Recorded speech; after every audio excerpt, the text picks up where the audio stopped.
Okay, we are recording. We're excited. Esther. I'm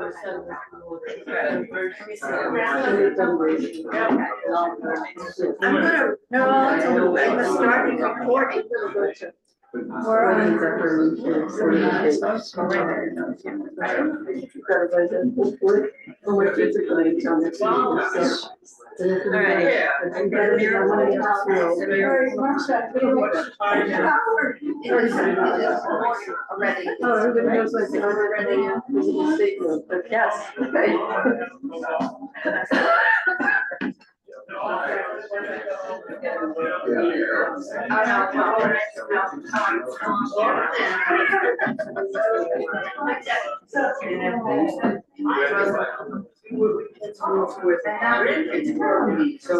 Please help yourself to cookies. This is beyond the bagel. The cookies are beyond the bagel. Right. After the bagel comes the cookies. Yeah.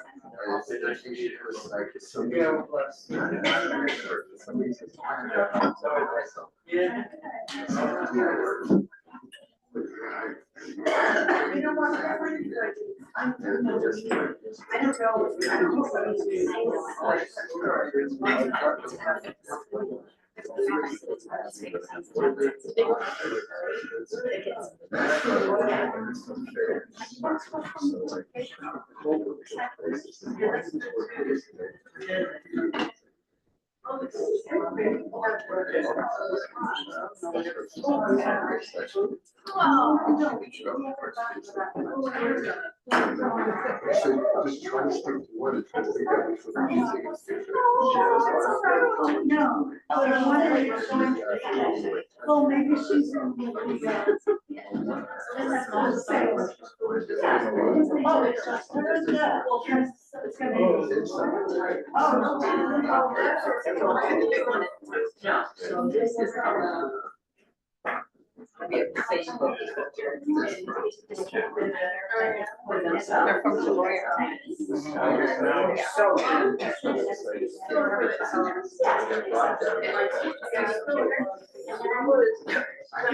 Just like me. She looks just like me. What is it that the camera does? Does it make you look heavier? Yes. Thank you. You look heavier than me. You was laughing.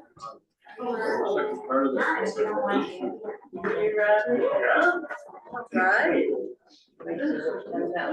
Welcome, everyone. I feel it. I have the honors of doing the introduction because Stuart and Isla Loeb are very special members of our congregation, and I didn't actually get to meet them until recently.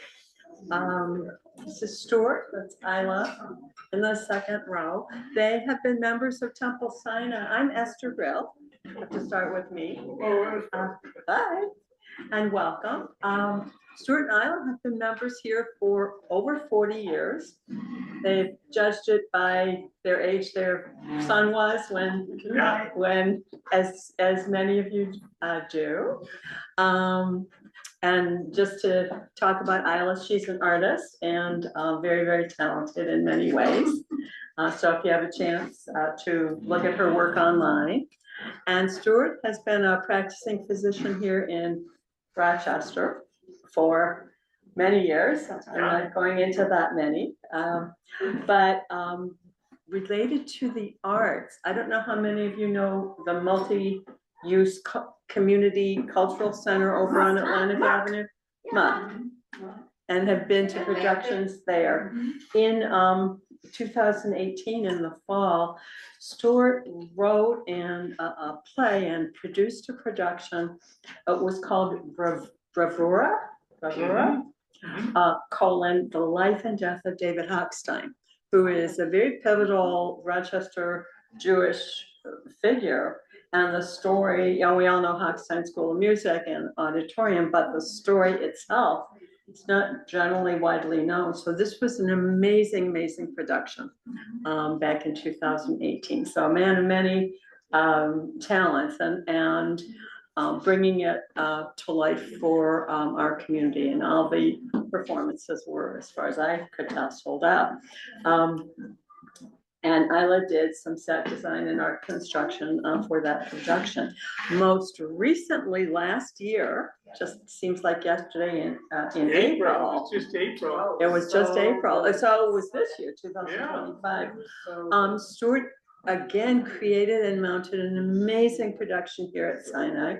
It occurred in the social hall, which turned it into a community theater. There were risers, there was lighting, there were professional actors engaged. The title of the program, it was to commemorate the Warsaw Ghetto. We held it near to Yom HaShoah as a commemoration. And the production included dramatic vignettes, music, poetry, and song. And there were probably 100 people in it, plus in attendance, many from the community. And it was certainly the first time in recent memory that there was a theater production that was totally staged here. Jeremy Sarakan, who's a theater professor at St. John Fisher, also helped with the staging. So Stuart is a man of many talents. What he brings us today is a very special Hanukkah program. If you were over at the school's newly created Hanukkah celebration bazaar, he had a little kiddie corner. You had a wheelchair, the children were on very low chairs, and you did some storytelling. So he's going to share things about Isaac Bashevis Singer and Hanukkah stories with us, and then we'll have time to talk further. Thank you, thank you. I'm gonna bring a chair out here. Will it still work if I bring a chair out here? Is this okay? Well, you have to sit down so we can see. Yeah. Sit down and start talking, and then we'll be able to tell you. Yeah, If you Talk. We could all see. okay, Oh. all right. Is that whoever working? talks is on video. Okay, If you're a little too close to the owl, pardon? you're too close to the owl. Do you wanna? Too close to the, That's the oh, owl. oh, okay. So we need to move you a little, you can move you forward. Can I move this away?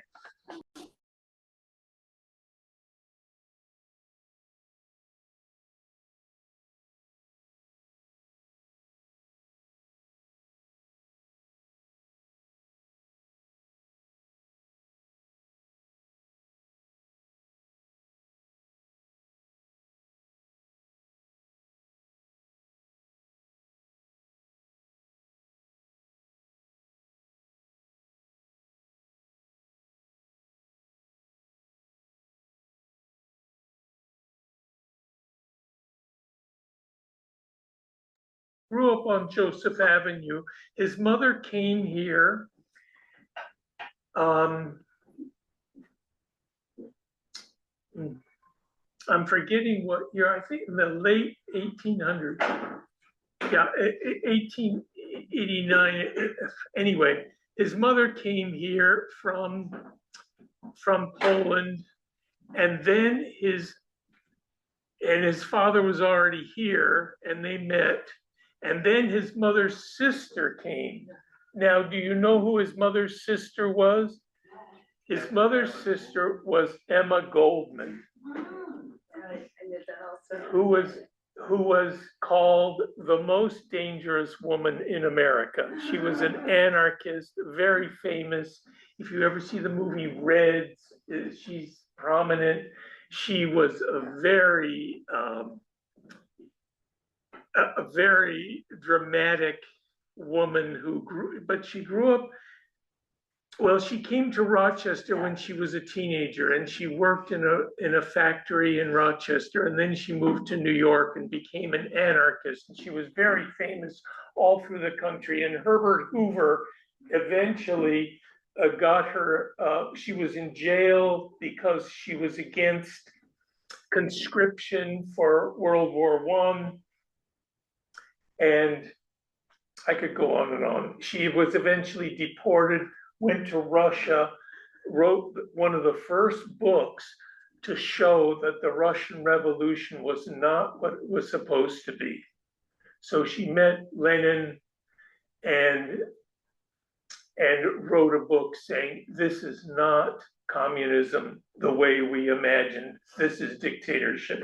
And hers was one of the first books to show that. Anyway, she returned to America only as a visitor. She went to Canada. Anyway, so David Hochstein enlisted in the army, and it's unclear why, because he had a deferment. And he was a great violinist. He was a great violinist from very early age. He was a great violinist. And he went to Europe and studied with all the great. He studied with Leopold Auer, who had taught Heifetz and Milstein. And he spent a year there, and he was giving concerts. He gave a concert at Carnegie Hall. He gave a concert at here at Eastman. And before it was Eastman, but anyway, then he enlisted in the war in 1917 when the war was going on, and he was killed just a few weeks before the armistice in France.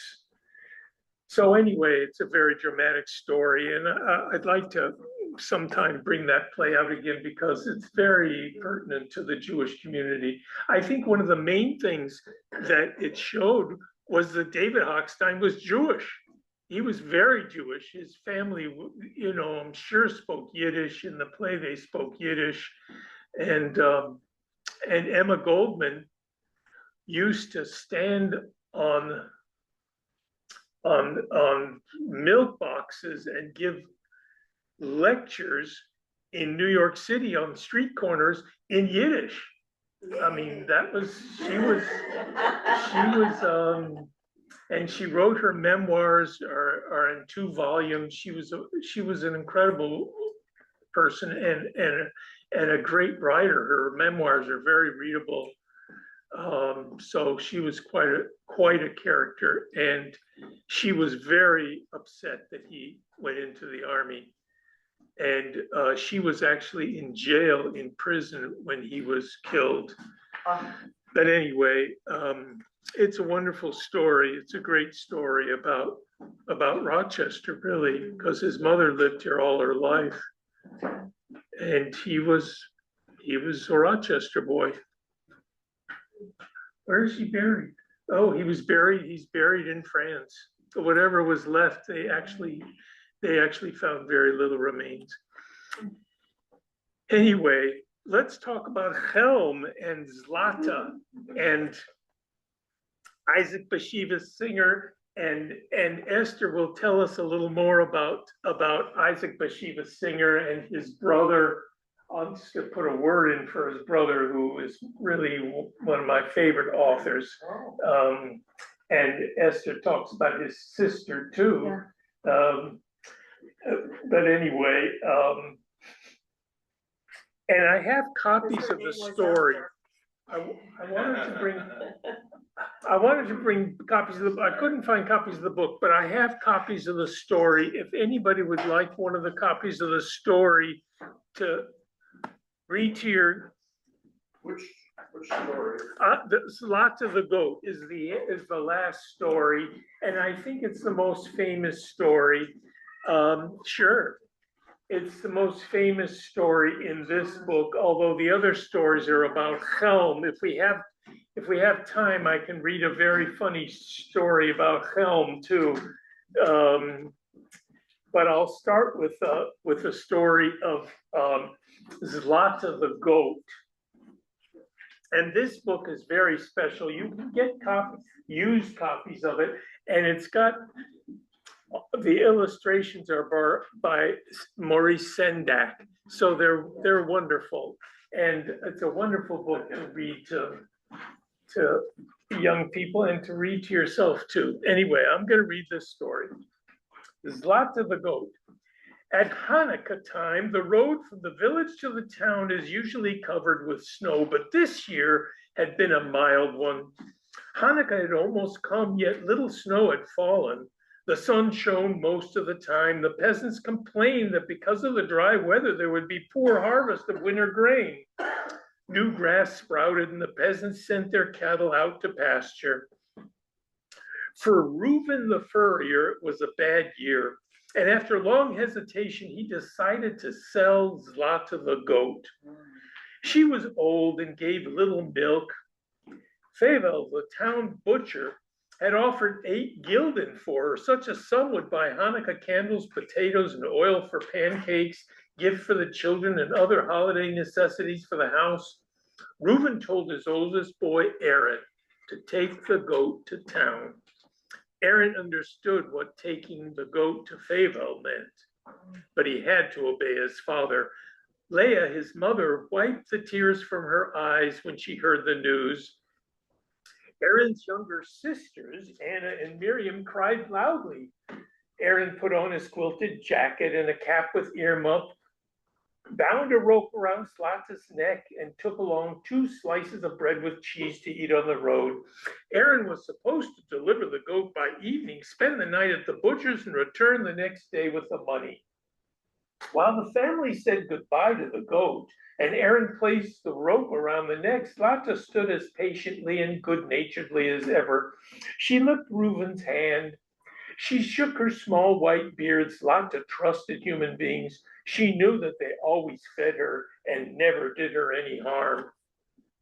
When Aaron brought her out on the road to town, she seemed somewhat astonished. She'd never been led in that direction before. She looked back at him questioningly as if to say, "Where are you taking me?" But after a while, she seemed to come to the conclusion that a goat should not ask questions. Still, the road was different. They passed new fields, pastures, and huts with thatched roofs. Here and there, a dog barked and came running after them, but Aaron chased it away with his stick. The sun was shining when Aaron left the village. Suddenly, the weather changed. A large black cloud with bluish center appeared in the east and spread itself rapidly over the sky. A cold wind blew in with it. The crows flew low, croaking. At first, it looked like it would rain, but instead it began to hail as in summer. It was early in the day, but it became dark as dusk. After a while, the hail turned to snow. In his 12 years, Aaron had seen all kinds of weather, but he had never experienced a snow like this one. It was so dense it shut out the light of the sky. In a short time, their path was completely covered. The wind became as cold as ice. The road to town was narrow and winding. Aaron no longer knew where he was. He could not see the snow. He could not see through the snow. The cold soon penetrated his quilted jacket. At first, Zlata didn't seem to mind the change in weather. She too was 12 years old and knew what winter meant. But when her legs sank deeper and deeper into the snow, she began to turn her head and look at Aaron in wonderment. Her mild eyes seemed to ask, "Why are we out in such a storm?" Aaron hoped that a peasant would come along with his cart, but no one passed by. The snow grew thicker, falling to the ground in large whirling flakes. Beneath it, Aaron's boots touched the softness of a plowed field. He realized that he was no longer on the road. He had gone astray. He could no longer figure out which way was east or west, which way was the village, the town. The wind whistled, howled, whirled the snow about in eddies. It looked as if little white imps were playing tag on the field. A white dust rose above the ground. Zlata stopped. She could walk no longer.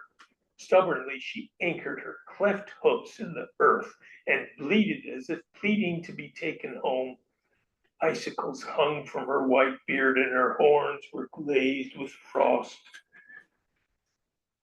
Aaron did not want to admit the danger, but he knew just the same that if they did not find shelter, they would freeze to death. There they are.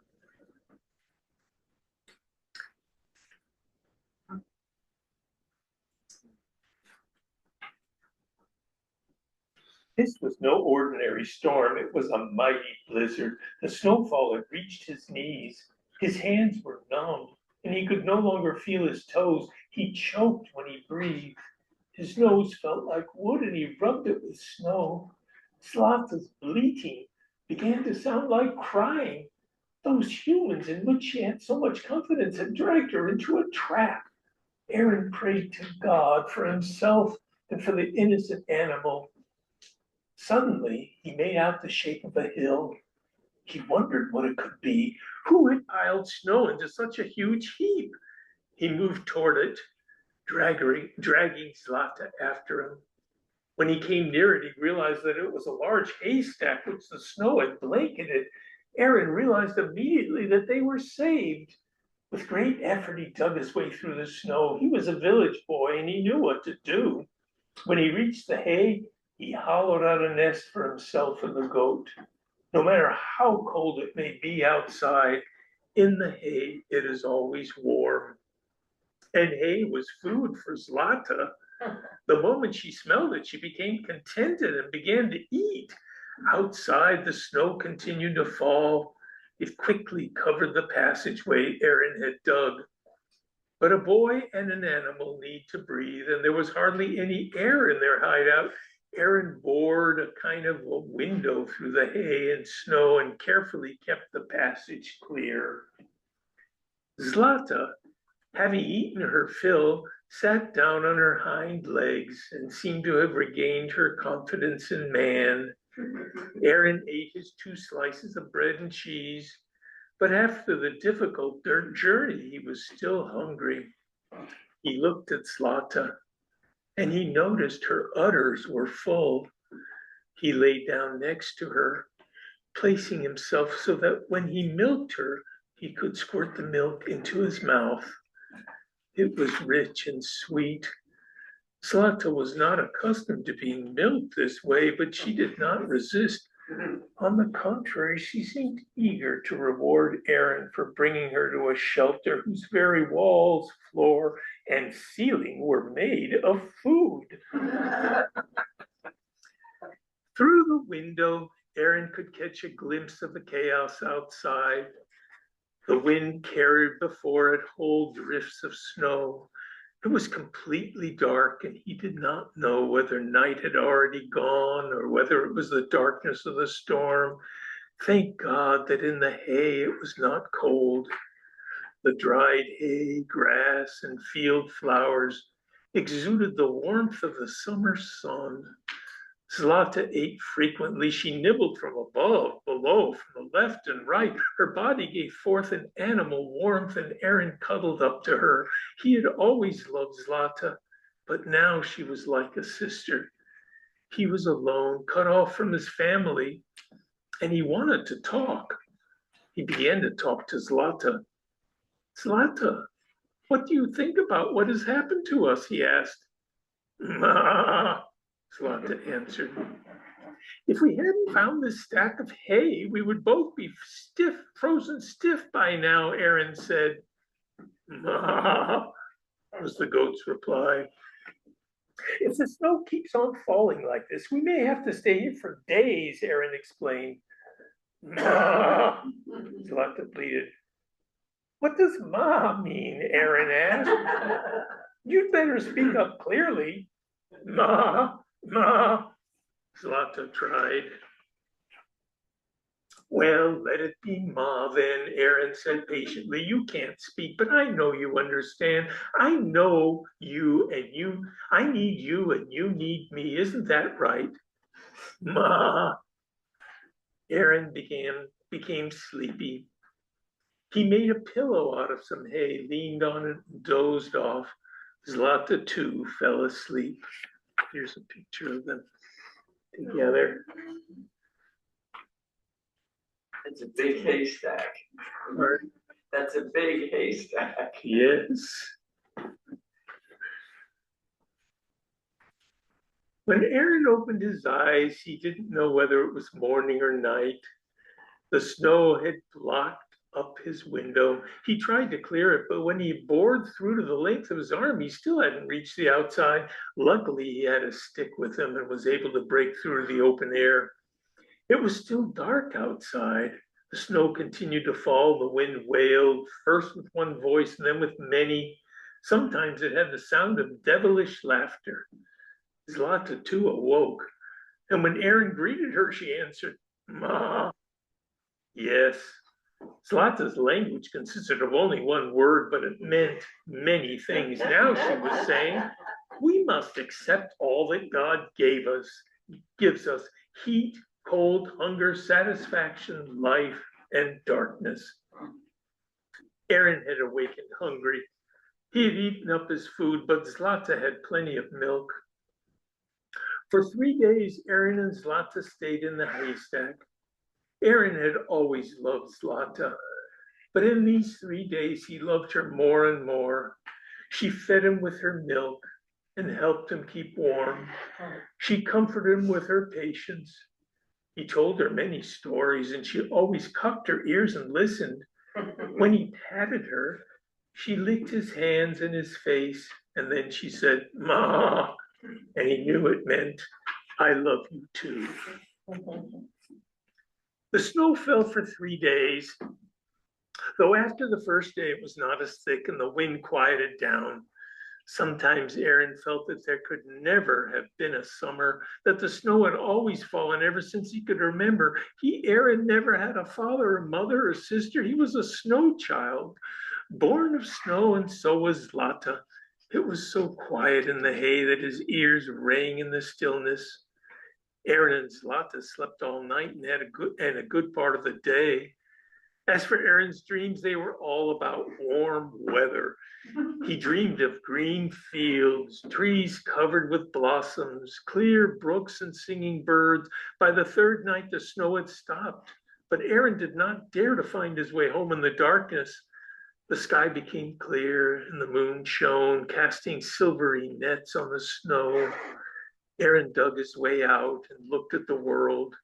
It was all white, quiet, dreaming dreams of heavenly splendor. The stars were large and close. The moon swam in the sky as in a sea. On the morning of the fourth day, Aaron heard the ringing of sleigh bells. The haystack was not far from the road. The peasant who drove the sleigh pointed out the way to him, not to the town and Favel the butcher, but home to the village. Aaron had decided in the haystack that he would never part with Zlata. Aaron's family and their neighbors had searched for the boy and the goat and had found no trace of them during the storm. They feared they were lost. Aaron's mother and sisters cried for him. His father remained silent and gloomy. Suddenly, one of the neighbors came running to the house with the news that Aaron and Zlata were coming up the road. There was great joy in the family. Aaron told them how he had found the stack of hay and how Zlata had fed him with her milk. Aaron's sisters kissed and hugged Zlata and gave her a special treat of chopped carrots and potato peels, which Zlata had gobbled up hungrily. Nobody ever thought of selling Zlata again. And now that the cold weather had finally set in, the villagers needed the services of Reuben the furrier once more. When Hanukkah came, Aaron's mother was able to fry pancakes every evening, and Zlata got her portion too. Even though Zlata had her own pen, she often came to the kitchen, knocking on the door with her horns to indicate that she was ready to visit, and she was always admitted. In the evening, Aaron, Miriam, and Anna played dreidel. Zlata sat near the stove, watching the children and the flickering of the Hanukkah candles.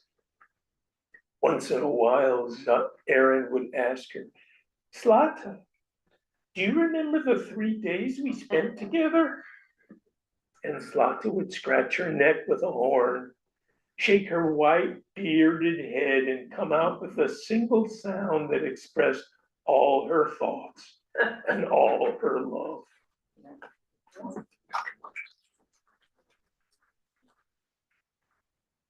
It's a beautiful story. It is, but you also are a beautiful leader. You have such enormous voice. I've been, I acted It was wonderful. something I always loved, but, there's so much of Isaac Bashevis Singer in here. There's the devil, and there's the white snow is, there's a lot of spooky things here. So, if we have time, I have another story about Chelm that I'd like to read, but do you want to talk first about the goat? Let me talk just about the goat. To talk about Singer would take a lifetime. Very a genius of a man coming from a genius of a family. Enough said about that. His brother was actually, who died young, was actually known to be the better writer. He got to America in 1935. His name, Bashevis, that's a woman's name, and his mother was Bathsheba. Bashevis. So he was identifying himself as like, somebody give me your name and your mother's name. Like, Miriam of, how do you say it? yeah, so Miriam. he identified himself as, you know, I'm the Isaac who was Bashevis, is my mom, and Singer was the family name. He won the Nobel Prize in 1978. A very, very not, that story makes you think of a jolly grandpa, but he wrote, you know, maybe a dozen books, and like then he got into the children's stories, which were very marketable, very successful. But he had all kinds of sides to him, and many of the books were very transgressive, you know, not nice relationships among various family members. He wrote everything in Yiddish, and he had translators. Translators were all women. There's a very interesting documentary film if you want to see. So he was, I think, able to express himself in Yiddish, and you could feel like the richness of those expressions as Stuart read it. But then the women translators, and you can see this in the documentary, they helped him polish it into a little more vernacular, so it's a fascinating process. So the goat, I don't know how many of you have heard of the Yiddish Book Center, but the goat, they chose it as it's I have a handout for anyone who wants. Where's the wolf? It's you. You can pass that on, yeah. It is basically a familiar figure in Jewish folklore, art, and literature. Had Gadya for Passover, that's the goat. One goat remaining. Chagall had goats in his art. In Yiddish, a goat is a seagull.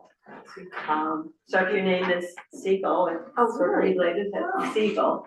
And a little goat would be a Seagala, like Mamala, blah.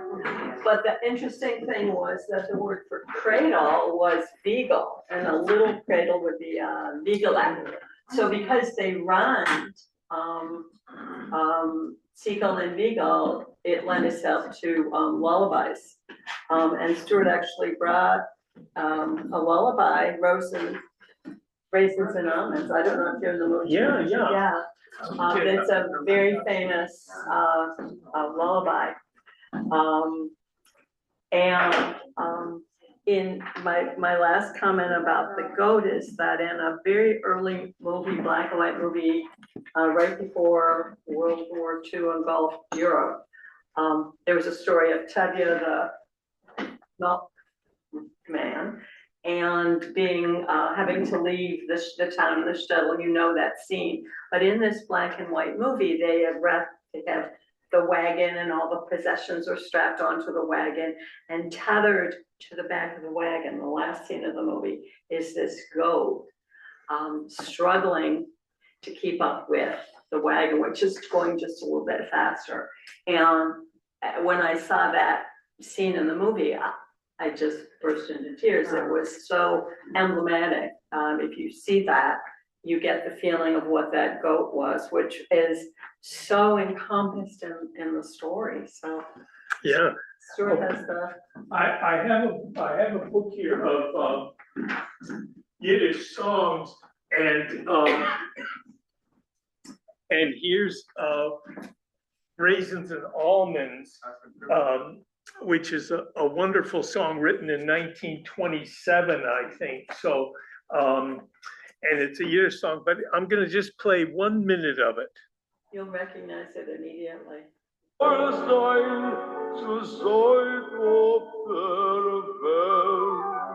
Can you hear?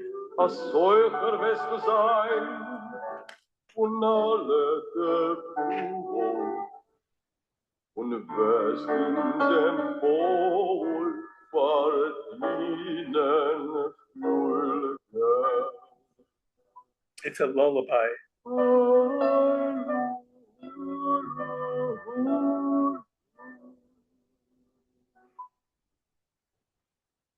Als du fürst werden reich wiederlebst, sollst du der Monen in der wiederlebst. Wasch in Köln mit Mandeln, das wird sein deine Geburt. Wiederlebt als Antem, schlafte Wiederle, schlafte Wiederle, schlafte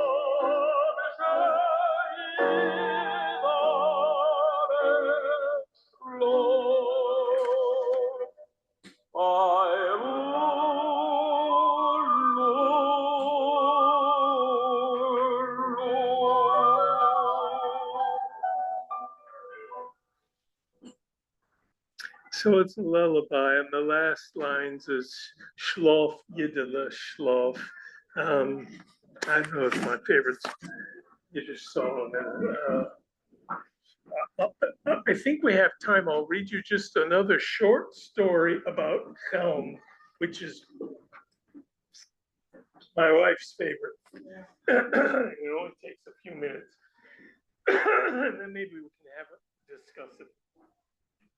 This is called The Snow in Chelm. I don't know why you keep getting all these snow stories to Yeah. us. Yeah, it's We're afraid of saying.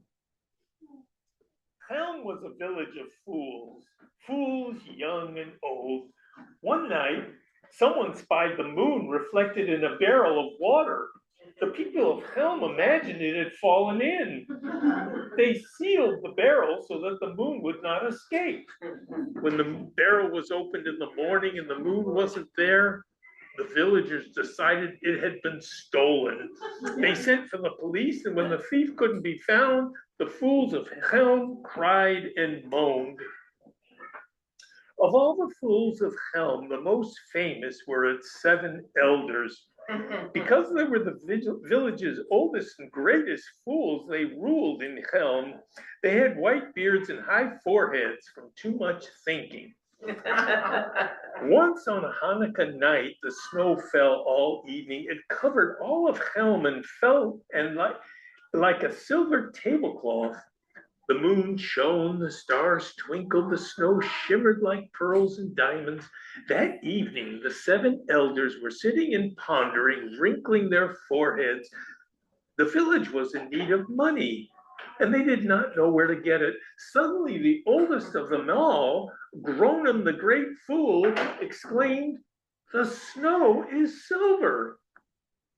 "I see pearls in the snow," another shouted, "and I see diamonds," a third called out. It became clear to the elders of Chelm that a treasure had fallen from the sky. But soon they began to worry. The people of Chelm liked to go walking, and they would most certainly trample the treasure. What was to be done? Silly Tudrus had an idea. Let's send a messenger to knock on all the windows and let the people know that they must remain in their houses until the silver and the pearls and all the diamonds are safely gathered up. For a while, the elders were satisfied. They rubbed their hands in approval of the clever idea, but then Dopey Lekish called out in consternation, "The messenger himself will trample the treasure." The elders realized that Lekish was right, and again they wrinkled their high foreheads in an effort to solve the problems. "I've got it," exclaimed Schmerl the ox. Tell us, pleaded the elders. "The messenger must not go on foot.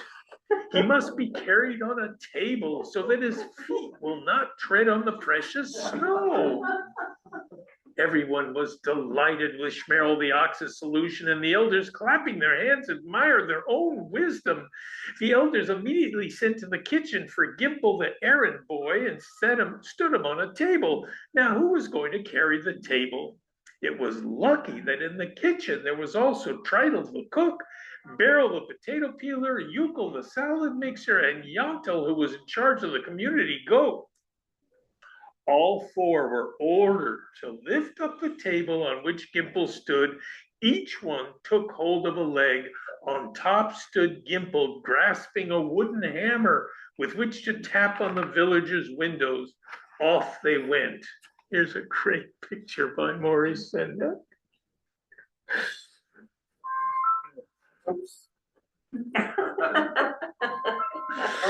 He looked very important.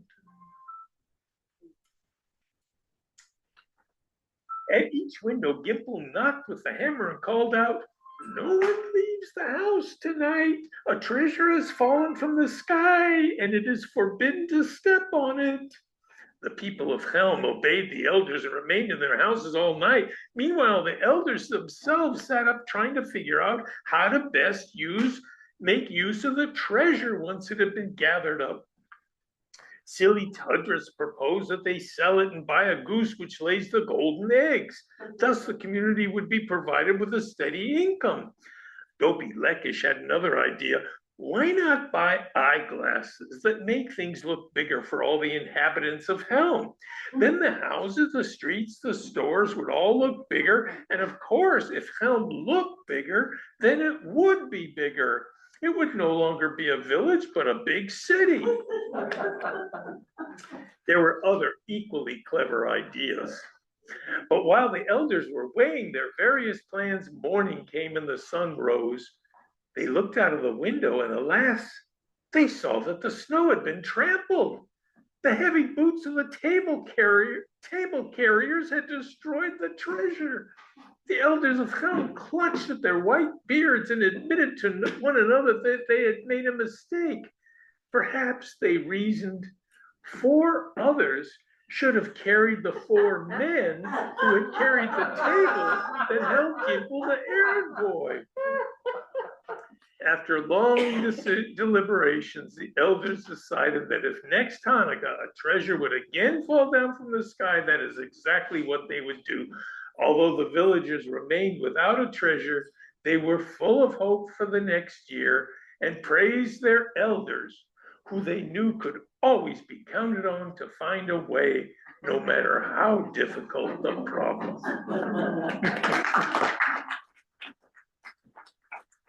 That's a little taste of hell. There's a city actually named Chelm. Yeah. I love the way it makes fun of elders. Because as a grandfather, I think I know everything, and my grandchildren are teenagers, and they know to ignore me. I don't think the Yiddish word was elder. I think it has to do with like a big macha. I think the trouble comes when they call a town meeting of whatever those people are, the movers and shakers. So, you know, the Balabat team, whatever you want to call it. So the trouble comes when they all get together to, you know, think up the ideas. So when you read a kid, the these stories. And they go, wait, let's call a meeting to solve this problem. And kids are going, no. Right? I think the Marx Brothers were influenced by. Yes, yes. right. And I have a goat question. Yeah. Does a female goat have horns and a beard? If what? Can a female goat have horns and a beard? That's a pediatrician asking. I think we need to ask the elders. This is the modern elders. I didn't want to be rude during. Google. AI is our elders now. That's funny. Right. And AI is about as reliable as the elders have found, right? But he's like a magician, really. He can make things. That story about Zlata is so warm and beautiful, and and then he can make fun, and then like you say, he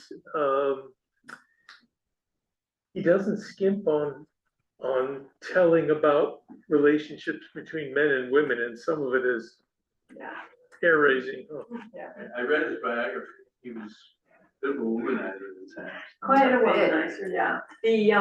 The book that our Yiddish group read, that was made into a movie, and I have handouts on Singer if it's just going down a rabbit hole, but it's called Enemies, the Love Story, which you can probably watch on Netflix. And here it is in Yiddish. It took our group like 2 years to go through, can barely read the text. Published in Sweden. There's a Swedish publishing house, and they sell their books through Etsy. So talk about stranger than strange. The story of this that Stuart's implying is there's a character who is thinly veiled as Singer because he was very attractive to women. If you look at the photos, you have no idea how, but it was, just a genius kind of personality, so people are drawn to that. And he was this character's a refugee. He comes over after the war thinking his wife has died. And during the war, he was hidden in a hayloft by a non-Jewish Polish woman whom he's brought to America and has married. So he has a wife. Meanwhile, he gets attracted to Masha, who's a fiery brunette, played by Angelica Houston, so picture that. So he has the wife, he has the mistress, and then his wife actually survived the war, and she shows up in Coney Island where they live. So he has 3 wives. By that time, he's somehow at a Jewish wedding to his mistress, keeping secret that he was already espoused with the Polish family servant girl. So he has 3 wives. It does not end well. Actually, he makes for him, but Singer makes it end well for the women. The women, and this is in the 60s, the women come together with 2 of them with solidarity. So that part is good. But just What's the name of the movie? Enemies, the Love Story. It's probably his most well-known, because it was made into that kind of film. But and he made his living by constantly writing. The Jewish Daily Forward, which is published to this day, but it's over 100 years old. It was originally in Yiddish. He would just publish article after article after article, all kinds of essays that are now being translated. And certainly winning the Nobel Prize was a major, accomplishment and sort of a shock. In that regard. So his older brother, I don't know if any of you have read, is I.J. Singer. He's I.B. Singer. I.J. is Isaac Joshua.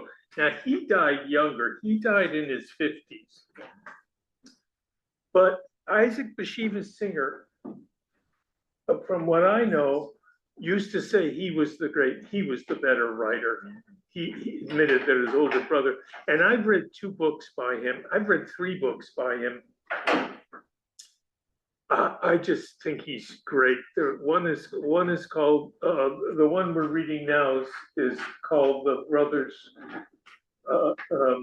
This one's Karnofsky. called, yeah, the Brothers Karnofsky, the family Karnofsky. The family Karnofsky. What's the brothers, the one that takes place in Poland? That one's called the Brothers, and then it's the family name. But the one that I really love is Yoshi Kalb. Yoshi Kalb is a shorter novel that is really special, I think. Anyway, I like his writing a lot. He's really, but I think he's written some stories too.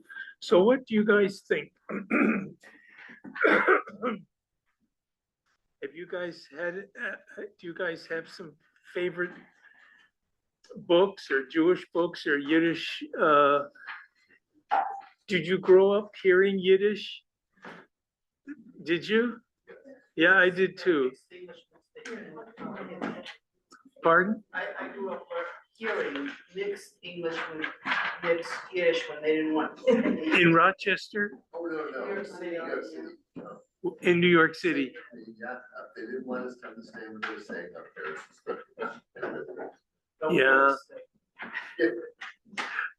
Like Queens or Yes, yes. in Queens? Yeah. Yes.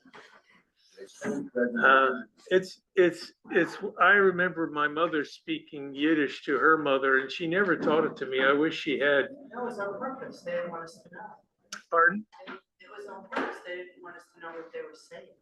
Yeah, well, but also they wanted to be modern, you know, Yiddish was, but nowadays, Yiddish has kind of a revival, like YIVO, where I take courses by Zoom. YIVO has a lot of courses in learning Yiddish. It's very popular. Want another handout? Pardon? Okay, there's another handout. What's this one about? Yiddish resources, organizations, what Stuart's saying, the revival, there's all kinds of organizations offering courses. YIVO was started in Europe. It was in Lithuania and it moved to New York. And it's a learning center in New York City. You must know where it is. It's where the Jewish History Museum is. I think it's on 16th. And you can go there. My grandson went there in the spring with his class. So he sends me this Zoom thing. No, he was on Ellis Island. He was at Ellis Island. He sends me the Zoom thing.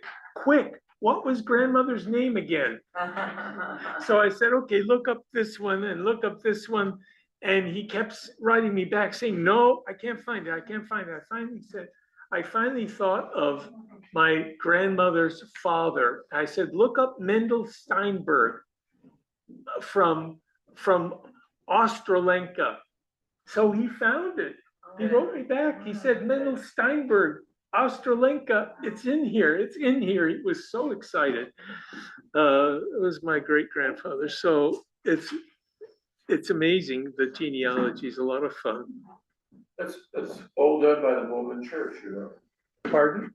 All of that research at Ellis Island was researched by the Mormon Church. Really? Yes, yes. What's the story behind that? Because they're heavy into genealogy for their own purposes. Genealogy, and they wanted I every understand they wanted the Jewish person to become a Mormon, live forever in a Mormon. Yeah, It's so great. They're the one that did the main research, all that stuff in Ellis Island, Mormon Church. isn't that something? Well, at the Center for Jewish History in New York City, they also have databases, and if you know the year or the town, they did census in those days in the, you know, in the early part of the century. So if you have the name of the town in Poland or in I don't know, Hungary or Lithuania, you can find the census. It's fascinating. And I think there's something called Yisker books that the towns would have sort of a census of when people died. So there's a lot of genealogical records. New York Public Library has a lot of resources, and much of this is now online. And that's all integrated online. They have something called the Universal Yiddish Library. You just, you know, go plug in whatever you're looking for, and it's all the resources of these places digitized. So it's the Yiddish Book Center, YIVO, New York Public Library, and University in Tel Aviv, I believe. So all of these places over the last 2 years have like made one interface. It's, you know, when Isaac Bashevis Singer gave his Nobel speech in '78, and Yiddish was a dying language, no one could ever have imagined that like it would all be there on your phone, right? Right? That's the miracle of Hanukkah that the rabbi was talking about in his first talk, right? And then, of course, Israel. And it was, matter of fact, he was here the weekend of my son's bar mitzvah. 83. 83. Uh-huh. No, yes, 83.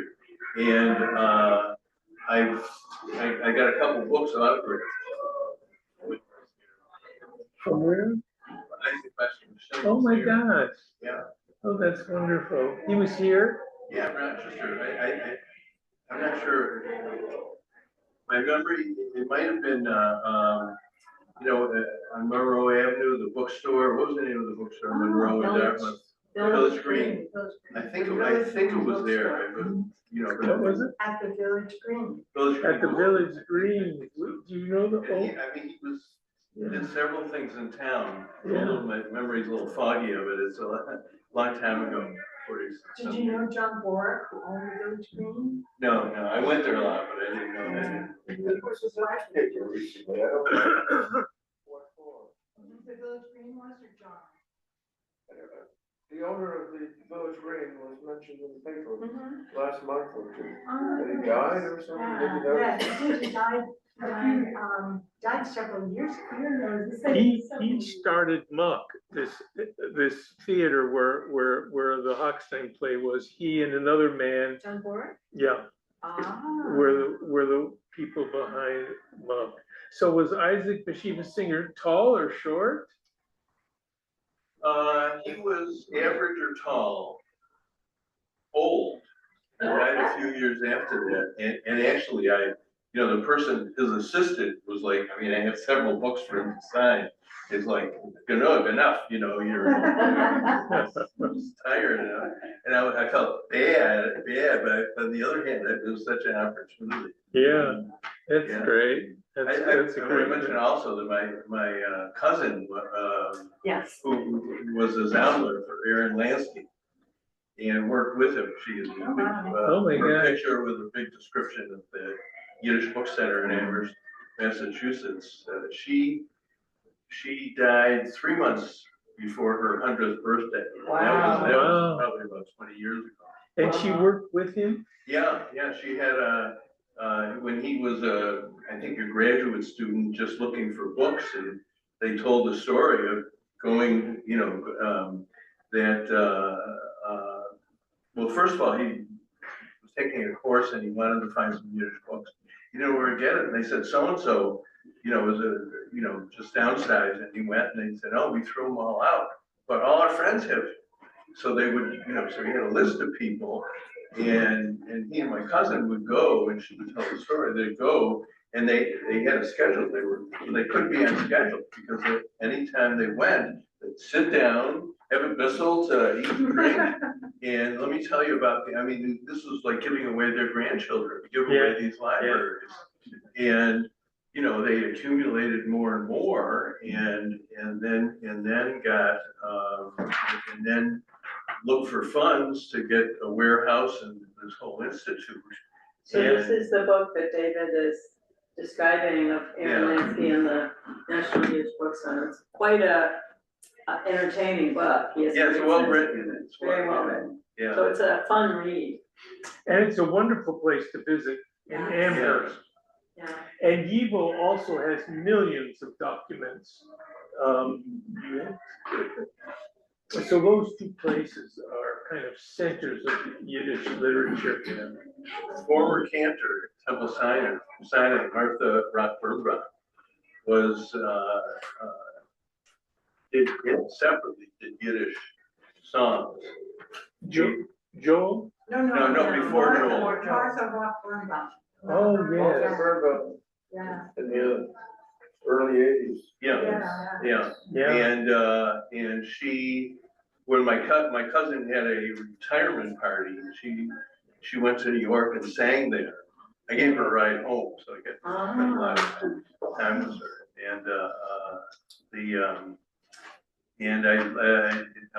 Timeless Jewish Songs was the name of it was an album, and I think I have I have a CD, not a CD, I have a it's cassette a tape. cassette tape. I had a cassette tape, which I've Who knows if got it to works find a way anymore. to play it now. But, Wendy Bellerman gave yoga classes. Yeah. She gave a Shabbat yoga, played, often Kripper Shop, Uh-huh. like, you know, it was like Shavasana, I'm like half asleep and it's like my bubby singing to me. Yeah. The firelight. Yeah. Well, I just can't let it go.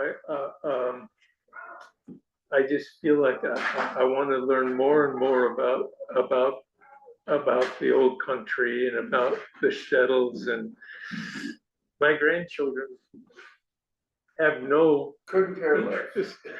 I did read them the story and they were interested, but now we have to call the elders together because we have a problem. We have cookies there, and they have to be gone. So please enjoy some cookies or take some with you. So if everybody takes to get over there. Yeah, we could take the table. That's a good idea.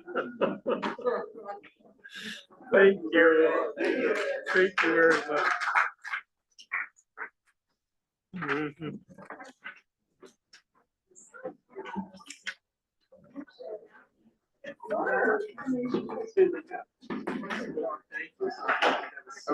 Nice to see you.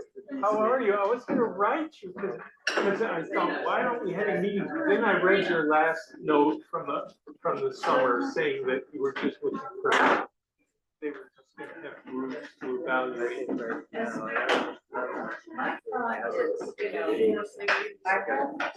Ned, his You son, have some what? and he was a horrible.